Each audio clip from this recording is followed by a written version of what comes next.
back to Stevens, hooks it, good vision. Got a call out wide from Bauer, running through the middle, Johnson. They've released the player here, but he dropped it. That's Joseph. Still enough time to assess what's ahead. Missed his target. Oh, this could be a monumental turnover. Gibbs couldn't quite get there. Meredith's on the ground, gives it back to Richards. He skews it off the side, but in the end... That was a mongrel. Well, in the end, he found his target, and you've got to say, Jesse White, that's a pretty good grab. That's a great grab because that had no spin on it at all. It was going the wrong way. Jesse White hasn't played a lot of AFL football, but it looked like he'd mastered the game a number of years ago. That's a good grab. It was a lace-out mongrel, that was. They normally hit you on the chin, those ones. It's his first kick for the day. Important one, though, because they've been up forward a lot and haven't finished off. He does just that. It's an answering goal for the Swans. Back to a 3-goal lead.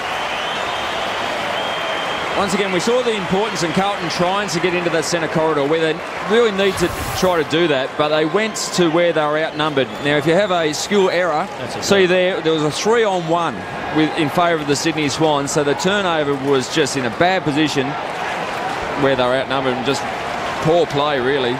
Poor choice, then poor execution, and paid for it with a Jesse White goal.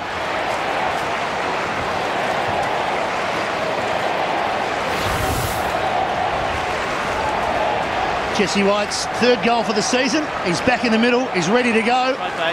He's ready to get involved in the action. Cruiser, his opponent. And it beats everyone on the second bounce. Here's White, couldn't quite take it. Swans have some numbers. Ablett trying to fish it out, took his time. It's out. There's Cruiser. He affects the clearance. Eddie Betts. Running pass for him, Houlihan. Johnson looks up, spots a player running into a hole, wants Murphy. Oh, Robinson with a slips catch, almost took a beauty, but he couldn't quite get there. Oh, good kick. Shaw off the side of the boot, clever. Here goes Sydney again. Bird. Grundy his target, Bird will follow up. They've still got numbers at the contest, the Swans. Here's O'Keefe. He keeps it low and hard. Onto the chest of Jesse White again. Runners for him. Bird, look out! He was going 1 mile an hour. Now, was he tackled then? Was the tackle held? Sometimes they can knock the ball out and the umpire says play on.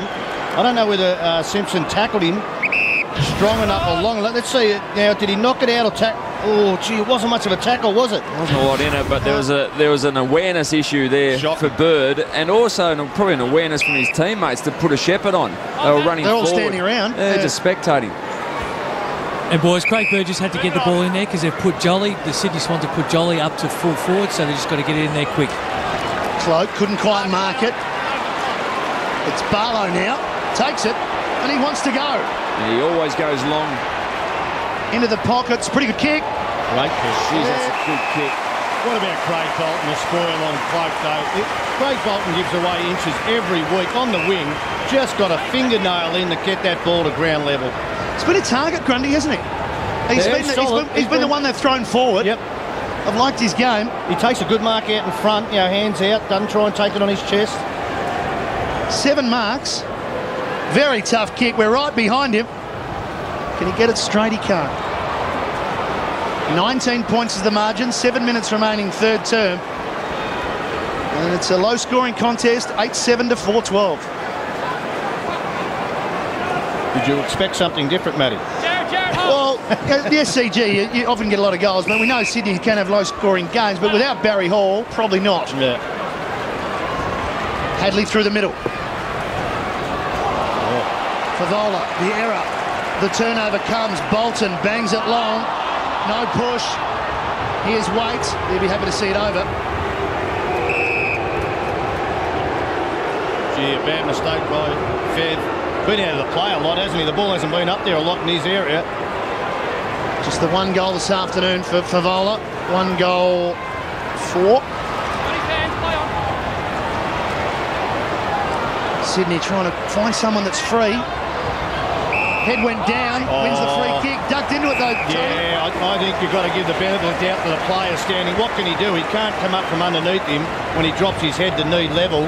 We'll have a look at the replay probably again, I would think. Well, he's dropped his head. I think his head was pretty much down there, though. That's fair enough. There's head Oh, gee, Alistair. Yeah, all right. You can't tackle, can you? No, that's right. It's unfair. Maybe a ball up or just play on, but anyway, he's having a shot at goal. Yeah. This might test him. This might test him. Doesn't get too many opportunities. Doesn't kick a long ball. Just inside the 50 when he kicks it. It's not going to make the distance. Still a chance. Grundy forced a contest. It wouldn't spill for more. Good tackle by Simpson. Here's Goods. Oh, one grab. Well, but the handball let him down. He's going to keep going, though. And he spotted a player wide. Jolly's his target. Crummers everywhere. McVeigh kicked 2 in the third quarter. Nothing better than that. That's his third. And that is an absolute outstanding goal. Well, Alistair, when you see great spot, I call it front and centre. It's something that happened, as we say, in the old days, but we don't see a lot because not contested ball. Just take us through it because that is what a rover of the old days would do, calling front and centre roving. Great to see. Talk about knowing his role. Just got to the front of the big forward, and I think it was Jesse White on that occasion, but McVeigh been very good. He's been a ball winner over the last 12 months. Bit of a shutdown role today, but now kicking goals as well. What a finish from McVeigh. He's kicked 3 goals. And we saw him, I think it was in Canberra last year, tagging Cooney. Did he kick 4 or 5 from the midfield? Yeah. He can kick goals when he's got that shutdown role as well, which is very important. And Sydney, all of a sudden, out to a 25-point lead. And then McVeigh's involved again. Bird, Kirk, spreading it wide, but going back. Forced to give ground. Melcheski went back to Shaw. Thornton. And we end up where we started. They're controlling the tempo, aren't they, Sydney, now? They are. They lock things down. When things were going against them early in that first term or the whole of the first quarter, they were able to shut things down, dictate the tempo of the game. Here's Grundy again. Into the pockets, low percentage. Coming through Judd affects the spoil.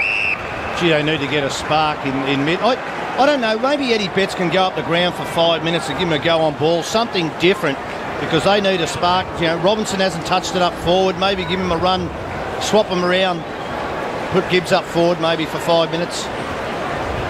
From the throw-in, there's a hold. It'll be Chris Judd's free kick. Gee, Judd's been brilliant, but when you talk about McVeigh, he has kicked his 3 goals on Judd. How do you translate that into possession? Judd had 12 disposals at quarter time. He's up to 21 now, so that's 9 in a quarter and a half. So that's a win by a mile. That's a McVeigh win, surely. 3 goals is nearly, I reckon, 30 possessions myself. Eddie Betts underneath that. But again, every time a Carlton player gets near it, he's swarmed upon. I like your calculations there, Tony. That's the only way I would have got 30 possessions in my career, I reckon, using that sort of ratio. Well, we knew when you got in your hands you were never going to give it off, so that was the issue. It's hard enough to get. Betts from the clearance. Houlihan was coming through.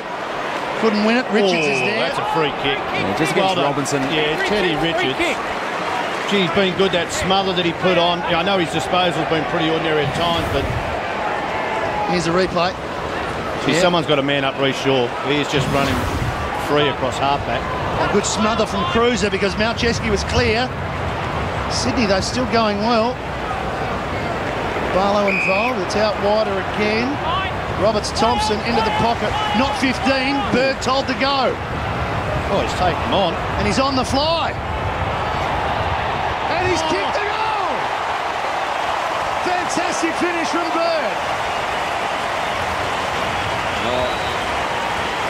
Bit of class there from young Bird, but as you called it, Tony, the young nephew Reece Shaw is just racking up an enormous amount behind the ball and setting up the forward 50 entries. But on that occasion, Bird, I think he's one of Rowan Smith's proteges from the New South Wales under-18 system.